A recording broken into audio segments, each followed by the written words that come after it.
一名83岁的老人被私家侦探送进养老院，他的行李里藏着一支摄影笔、一副偷拍眼镜，还有一张必须每天填写的调查报告。任务只有一个，找出这里是不是有人正在虐待老人。可当他真的找到疑似证物，最先被他反驳的竟然是雇佣他的侦探。为什么一个卧底会在最接近真相的时候突然站到嫌疑人那边？这不是虚构的电影情节，这是发生在智利，并被纪录片《名侦探赛大爷》完整拍下的一场真实调查。而这一切始于一名担心母亲的女儿。她的母亲索尼娅住在智利首都圣地亚哥郊外一间名叫圣法兰西斯科的养老院。最近，母亲不断告诉她，工作人员对她态度粗暴，自己的东西也经常不见。女儿不知道母亲说的是误会、记忆混乱，还是养老院里真的有人在伤害她，所以她找上私家侦探罗穆洛，希望他查清楚。罗穆洛不可能亲自假扮老人长期住进养老院，于是他想到了一个大胆的方法，找一名真正的老人替他住进去。报纸广告刊出以后，竟然有大约50名老人前来应征。有人只是好奇这个年纪还能找到什么工作，也有人说雇主只要听见他的年龄，面试就已经结束了。罗穆洛最后选中了塞尔吉奥，他83岁，刚失去相伴多年的妻子，穿着整齐，说话温和，看起来就是一位不会引起怀疑的普通老人。只有一个问题，广告明明要求应征者熟悉科技，塞尔吉奥却显然高估了自己。他不会使用视频通话，也不熟悉语音信息，手机拿得太近，镜头里只剩半张脸；拿得太远，又听不清楚罗穆洛在说什么。偏偏这份工作最重要的工具就是科技。罗穆洛交给他一支藏有摄像头的笔，一副能够秘密录像的眼镜，还教他每天提交调查报告。索尼娅吃了什么？房间是否干净？工作人员有没有粗暴对待他？他的财物是否再次失踪？罗穆洛不断提醒他，不要告诉我你的感受，我只要事实。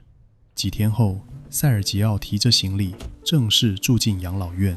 这里有40多名女性，男性却只有4、5位。穿着西装外套，头发梳得整整齐齐的他一出现，调查还没开始，就先成为奶奶们注意的焦点。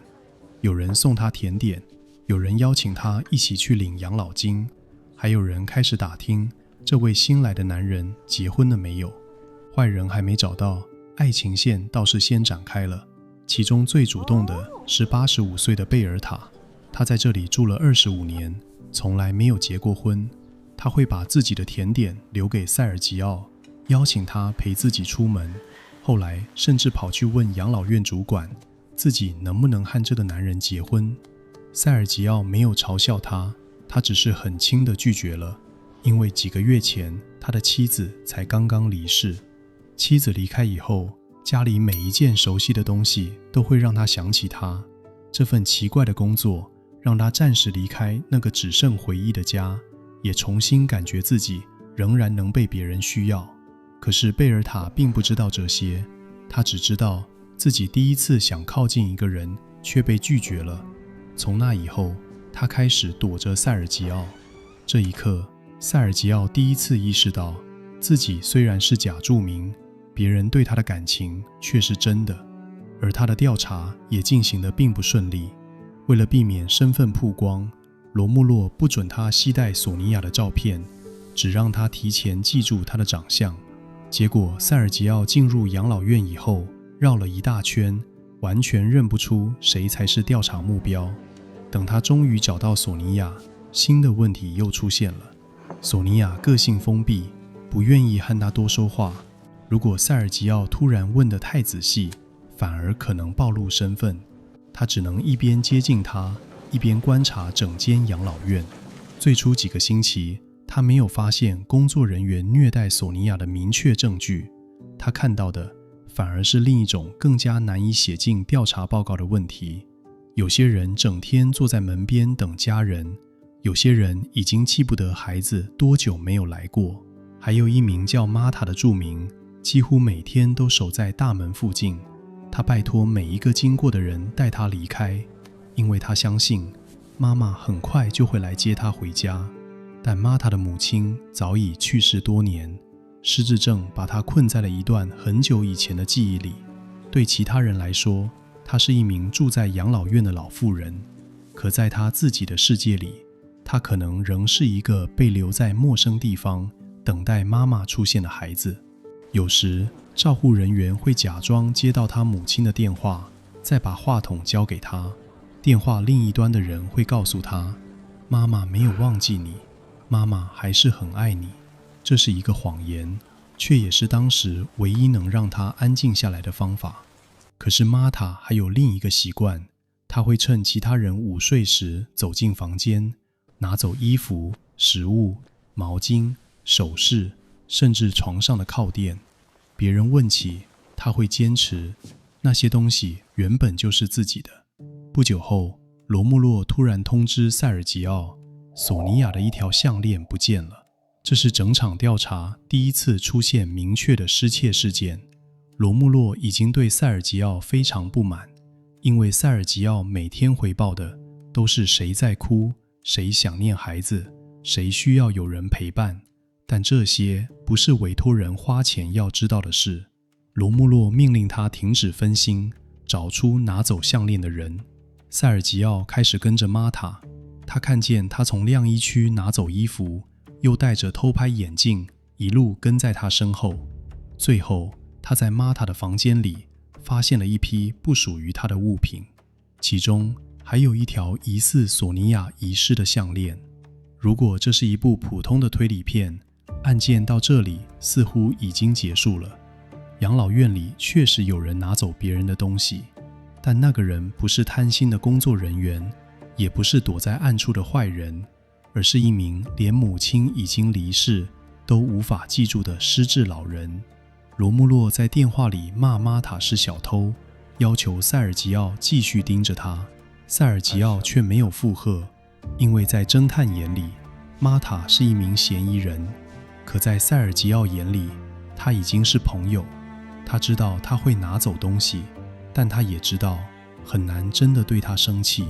从这一刻开始，塞尔吉奥违反了任务最重要的规则，他不再只提供事实，他开始替被调查的人说话。任务接近尾声时，一名喜欢写诗的著名去世了。塞尔吉奥后来回忆，他的葬礼没有家属出席，只有养老院里的人送他最后一程。这件事让他再也无法把眼前的一切只当成一份工作。3个月期限到了，塞尔吉奥打开手机，录下最后一份报告。他知道罗穆洛只要客观事实，但这一次他坚持留下自己的意见。3个月里，他没有发现工作人员虐待索尼娅的明确证据。他有饭吃，有人照顾，基本生活并没有遭到恶意剥夺。失踪的项链也很可能不是工作人员拿走的。可是塞尔吉奥认为，这不代表索尼娅什么都不缺。她缺少的不是一名私家侦探，而是陪伴，是家人，是那名委托调查的女儿亲自走进来看看她。他甚至反问，如果女儿真的如此担心母亲，为什么不亲自了解她每天过着什么样的生活？这场调查原本要找出养老院里的坏人，最后卧底没有指控工作人员，反而把问题推回了委托人面前。塞尔吉奥要求结束任务，离开以前，玛塔告诉他，他以前没有爸爸，但现在有了一个。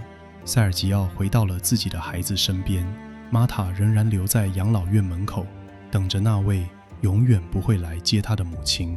如果故事停在这里，答案似乎非常清楚，工作人员没有虐待老人，真正伤害他们的是家人长期不出现以后留下的孤独。